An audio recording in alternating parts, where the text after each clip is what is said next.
I'm finally getting around to doing a video update on my baby lightning maroon clownfish. The last few clutches haven't been great, including this one here. I decided to try having them lay the eggs on a tile and removing the tile early. It didn't work out too good, but I got this really neat footage with a macro lens of the eggs. It is a bit shaky since I did this handheld, but it's still pretty cool. Somehow the clownfish know it's winter, so they're not on quite a clockwork schedule. They used to lay every 11 days, now it's about every 2 weeks. There is a clutch of eggs here you can't really see since the tank is slowly being overtaken by those pink pallies. My phytoplankton and rotifer cultures are still doing okay. I've had a few near crashes, or crashes I guess, but since I have backups of everything, I haven't had to reorder anything. These two here are my oldest two. They're now 5 months old, but I would still say they're only about an inch long, and they do still have torn fins from fighting. That's why they're separated.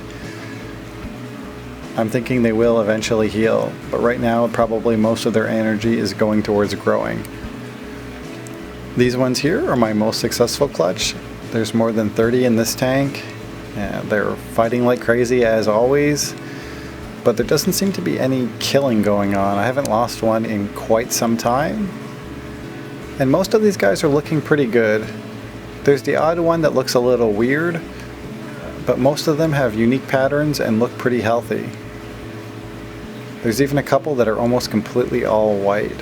Not these two, but there's some that are even whiter than them.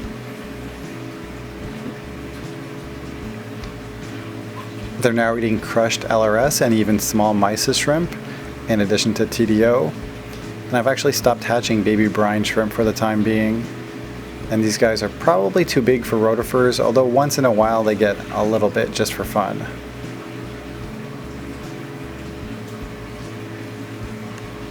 They probably spend 98% of their time fighting, 1% eating, and 1% sleeping.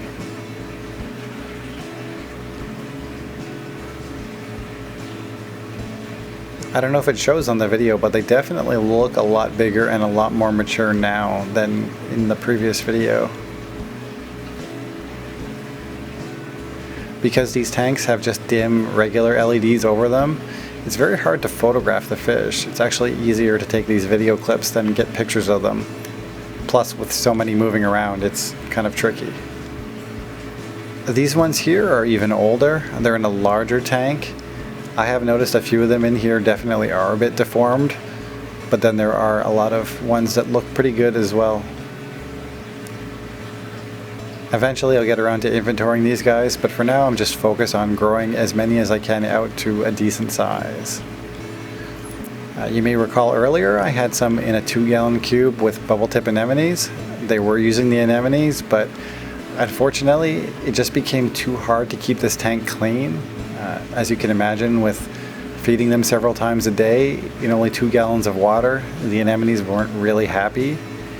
Additionally, I had 2 heaters fail in this tank, so it's actually at room temperature, which is about 70 degrees water now. The fish don't seem to mind, so for now I'm just going to leave it. The heaters are cheap, but it's a pain to keep replacing them. As I mentioned, the last few clutches haven't been great, but I do have a few really small guys in other tanks. Again, these tanks are pretty algae infested. This is right near my phytoplankton, so it almost looks like phytoplankton is growing in the tanks, but it's just algae. Overall, I'm quite happy with things are going. I have realized there comes a time where you can have too many tanks, particularly when they don't have auto top-offs and they need 3, 4, 5 feedings a day of different foods and different sized foods. It can become a little bit troublesome. I'm working on reorganizing. I was hoping to get that done sooner rather than later, but I still haven't gotten around to it. I think I need to get one of those metal racks and have like a freshwater style fish setup versus just having tanks all over my small fish room. I'll post another update when something changes. Hopefully it won't be too long. Thanks for watching and happy reefing.